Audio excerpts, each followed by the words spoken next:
You may want to provide a minimum or maximum number of characters that your clients or takers can enter as responses to your questions.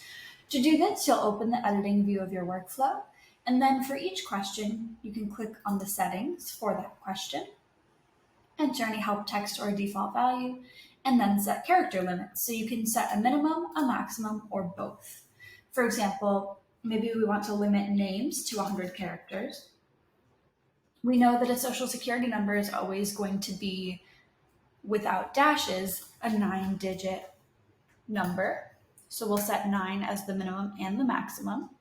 For a phone number, perhaps we want a minimum of 10 digits, but we want to allow them to include their country code, so we'll set a maximum of 12.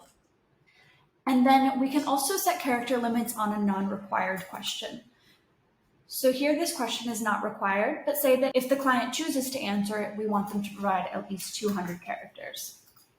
Now when we save this workflow and run it, we can see that if we provide too few characters, we'll be prompted to type at least the minimum number of characters. And if we provide too many, then we'll be prompted to type less than the maximum number of characters. We'll see the same behavior with the phone number.